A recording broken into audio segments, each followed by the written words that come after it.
అందరికీ నమస్కారం.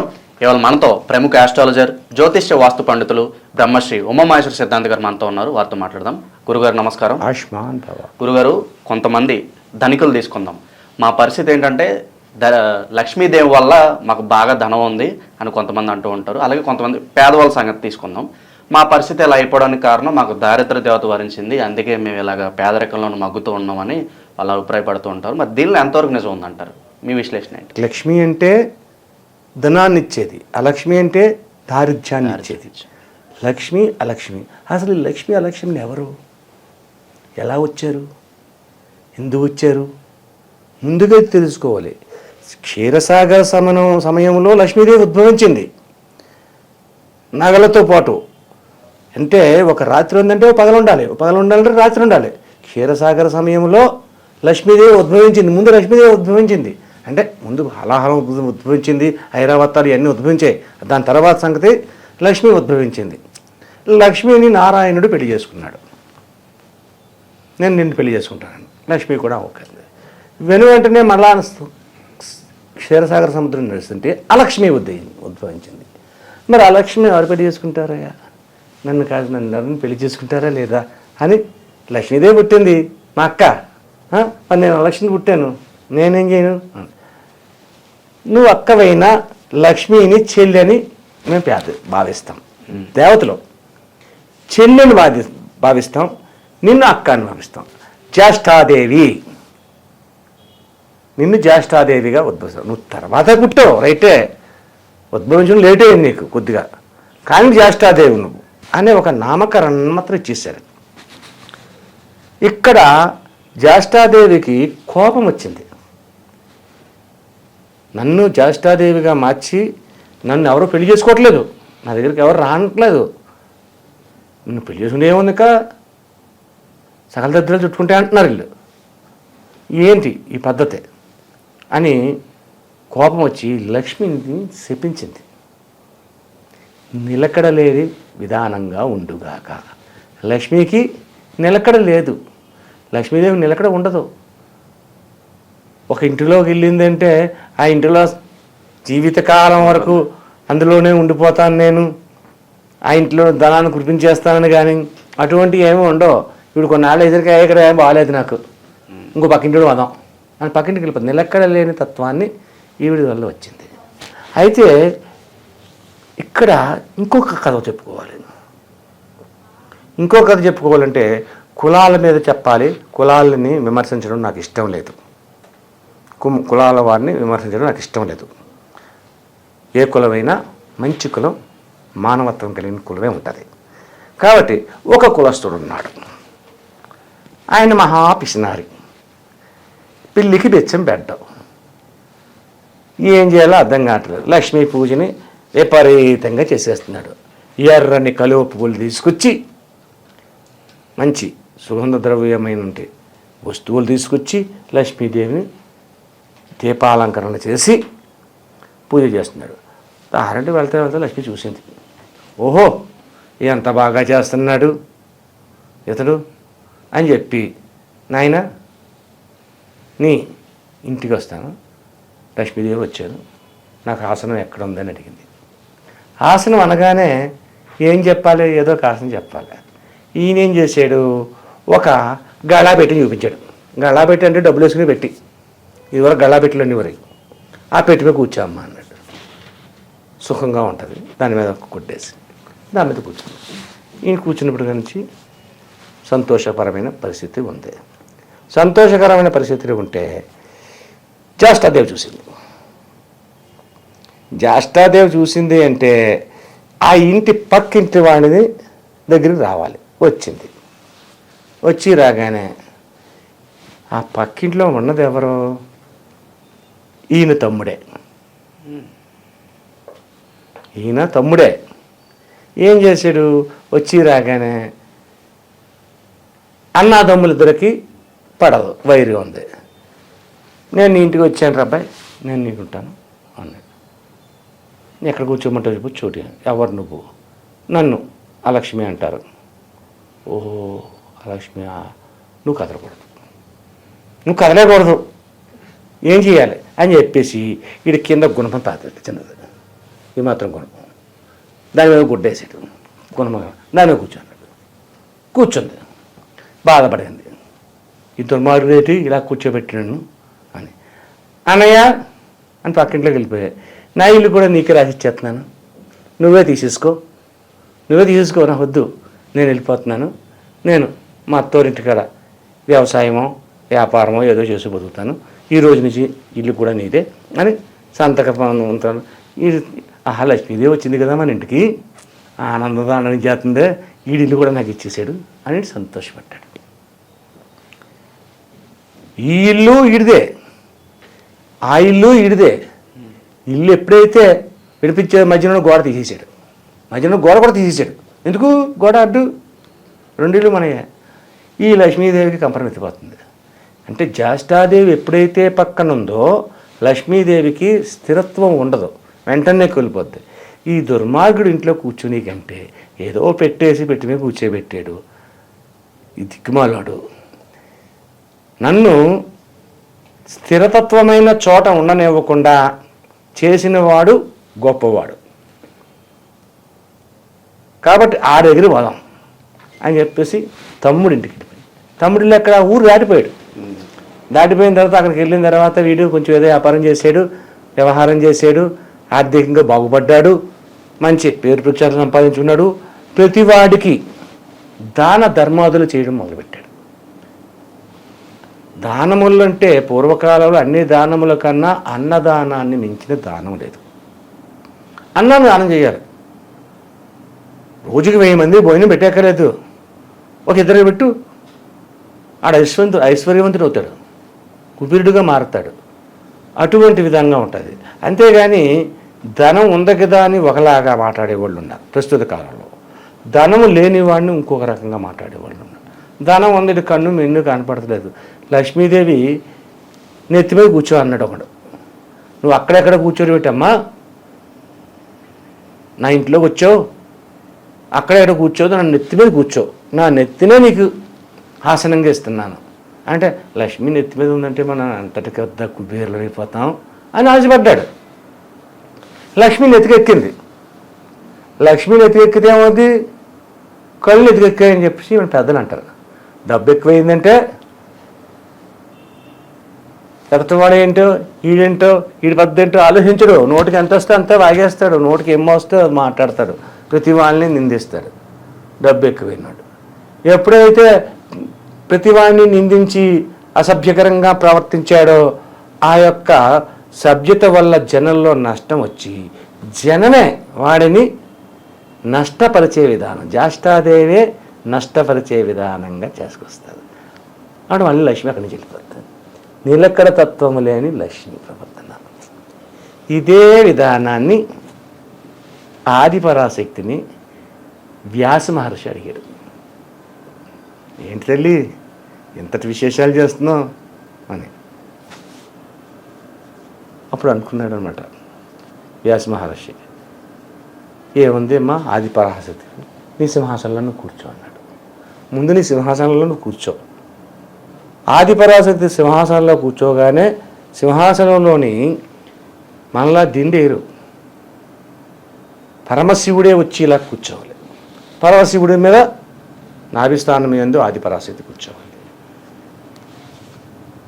ఎడమవైపు లక్ష్మీదేవి ఉండాలి, కుడివైపు సరస్వతీమాత ఉంటుంది వింజామరలు వీస్తూ. ఈమెకి చంద్రుడు ఈమె యొక్క శిరస్సు మీద ఉండాలి, ఈశ్వరుడి శిరస్సు మీద కాదు, ఈవిడి శిరస్సు దగ్గరికి వచ్చేయాలి. బ్రహ్మ విష్ణాదులు కూడా వచ్చి అక్కడ నిలబడి అర్చన చేయాలి. నారద తుంబోదరులు గానాన్ని చెయ్యాలి. ఈ రకంగా ఉంటుంది ఆ భంగిమ. మరి లక్ష్మీదేవికి నిలక్కడ లేదు కదా, ఇక్కడ నిలబడిపోయింది, ఎక్కడికో చోటకి వెళ్ళిపోవాలి కదా. ఎడమ భాగంలో నుంచే పెట్టింది ఇవిడి ఆదిపరాశక్తి. ఎడమ భాగం నుంచి కదడానికి లేదు.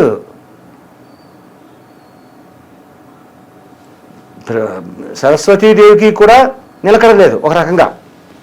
విద్య అంటే ఇక్కడ అర్థం ఏంటంటే బ్రహ్మ గురించి ఎవరైనా అఘోరమైన తపస్సు చేస్తే బ్రహ్మ ఒక్కడే ప్రత్యక్షం అవుతాడు. నాయనా నీ కోరిక ఏంటి? ఆ కోరిక చూస్తాడు. విష్ణువుని తపస్సు చేశాడు, విష్ణు ఒక్కడే వస్తాడు, నీ కోరిక ఏంటి అంటాడు. పరమేశ్వరుని తపస్సు చేశాడు, పరమేశ్వరుడు ఒక్కడే రావడానికి లేదు, అమ్మవారిని తీసుకురావాలి కూడా. అర్ధనారీశ్వరం సగ భాగమై ఉంది ఆవిడ. పరమేశ్వరుని పూజించి తపస్సు చేస్తే ప్రత్యక్షమయ్యేది అమ్మవారు. ఈ అమ్మవారికి అనంత కోటి విధానాలకి ఆది పరాశక్తి. కాబట్టి ఎంతటి లక్ష్మీ ఉద్భవం జరిగిన, చాష్టాదేవి ఉద్భవం జరిగిన ఈ యొక్క ఆది పరాశక్తి దగ్గరికి వచ్చేసరికి ఎవరి నిలకడ తత్వాలు లేకపోతే పాతుకుపోయే విధానాలు, నిలకడలేని విధానాలు ఉండవు, అన్నీ పోతాయి. కాబట్టి ప్రతి మానవుడు దారిద్రుడైనా ధనవంతుడైనా పూజించవలసింది ఆ జగన్మాతనే. అందుకే నేను వీడియో చేసే ముందు ప్రతి ఒక్కరికి సర్వమంగళ మాంగళ్యే శివే సర్వార్థ సాధకే శరణ్యే త్రయంబకీ దేవి నారాయణీ నమస్తుతి అలా చేసుకోవాలి. అలాగే ఉంటే సర్వజనులు సుఖ సంతోషాలతో ఉంటారు. నువ్వు అడిగిన క్వశ్చన్కి జవాబు ఇది. అలాగే మహాలక్ష్మి, వరలక్ష్మి, గజలక్ష్మి, ధనలక్ష్మి, ధైర్యలక్ష్మి, సంతానలక్ష్మి అనే అష్టలక్ష్ములు ఉన్నారు. ఈ అష్టలక్ష్ముల్లోని కూడా ధైర్యలక్ష్మి అనేది చాలా ఉపయోగకరమైనది. మనిషికి ధైర్యం అనేది కోల్పోయాడు అంటే ఏమీ చేయలేడు. ధనలక్ష్మి అయినా ఏ లక్ష్మి అయినా కూడా ధైర్యలక్ష్మికి సంబంధితమైన విధానాలు ఉంటాయి. లక్ష్మీ ప్రసన్నత కలిగాడు ఒకడు, వాడు చాలా గొప్పవాడు అనుకుంటారు. లేనివాడు క్షేమదేవత తాండవించేస్తుంది, వాడి ఇంటిలో జ్యేష్ఠాదేవత ప్రవేశించేసింది, ఈడిప్పుడు ఇలాగే ఉండిపోతున్నాడు అని అనుకుంటారు. కానీ కాదు. దీనికి మహామహా పండితులైన రామకృష్ణ పరమహంస, శ్రీ రామకృష్ణ పరమహంస గారు, రమణ మహర్షులు వంటి గొప్పవారైన వాళ్ళు దీనికి చెప్పారు. లక్ష్మి ఉంది అని చెప్పేసి దుర్వ్యసనాలకు పోకుండా లక్ష్మీదేవిని సమర్థవంతంగా ఉంచి నీకు చేతనైనంతటి బట్టి ఉపయోగకరమైన పనులు చెయ్యి. అప్పుడు లక్ష్మి నిన్ను కదిలి వెళ్ళదు, నీతో పాటు ఉంటుంది. నువ్వు మంచి పనులు చేస్తున్నావు కదా అని. అలాగే దారిద్ర్య దేవత ఉంది, అష్టకష్టాల్లో పడిపోతున్నావు, ఏం చేయాలో అర్థం కావటం లేదు అనుకున్నప్పుడు ఈ దారిద్ర్య దేవతను తొలగించుకోవాలి, ప్రతి వ్యక్తి ఒక ఉన్నతమైన స్థితికి చేరుకోవాలి అనుకున్నప్పుడు చేయవలసిన కార్యక్రమం ఏమిటి? ఇది ముఖ్యంగా ప్రతి ఒక్కరు తెలుసుకోవాలి. అంటే లక్ష్మీదేవికి ఈ అలాగే దరిద్ర దేవతకి ఉంటే ఇలాగే ఉంటాయా జీవితాలు అని అడగవద్దు, ఉండవు. దారిద్ర్య దేవతను తొలగించాలంటే ఇంటి ఇల్లాలిని ముందుగా నిలకడవంతమైన పరిస్థితిలో ఉండాలి. అంటే శుక్రవారం పొద్దు నిద్రపోవద్దు. శుక్రవారం పొద్దుచ్చింది, లక్షవారం సాయంత్రం ఆ సమయంలో నిద్రపోవద్దు. శుక్రవారం నాడు ఇల్లంతా శుభ్రం చేసుకుని ఇంటిని కలకలలాడిస్తూ ఉంటూ అష్టదళ పద్మం వేయాలి. దారిద్ర్య దేవత తొలగాలంటే ఇంటిలో శుక్రవారం నాడు పసుపు కుంకుమలతోటి గడపను అలంకరించి, రంగవల్లులతోటి వాకిలను అలంకరించి, ఇంటిలోని లక్ష్మీ పటాన్ని పెట్టి ఒక పీట వేసి ఆ పీటకి పసుపు కుంకుమ బొట్టులు పెట్టి ఆ యొక్క మధ్యస్థానంలో అష్టదళ పద్మములు వేసి, ఆ అష్టదళ పద్మముల వెనుక భాగంలోని లక్ష్మీ విగ్రహాన్ని కానీ ఒక పటమును కానీ, లేనివాడు ఇంట్లో విగ్రహం ఎక్కడ వస్తుందండి? ఓ పటం, అంటే పెద్ద పటం అక్కలేదు, చిన్న పటం, ఆ పటాన్ని పెట్టి ఏదో కష్టపడో శ్రమపడో అప్పు చేసో కాస్తంత పరవాన్నాన్ని వండాలి. పరవాన్నాన్ని వండి అష్టదళ పద్మములలోని నిమ్మపండు డొప్పలో నిమ్మపండు తీయండి, శరిసగం చెయ్యండి, చెరుసకం చేసి ఆ డొప్పని తిరగేయండి. ఆ రసాన్ని తీసి దేంట్లో వేసుకోండి. ఈ నిమ్మపళ్ళు డప్పలు అన్నిటిని తిరగవేసి ఈ అష్టదళ పద్మములలోని ఒక్కొక్క దీపాన్ని పెట్టండి.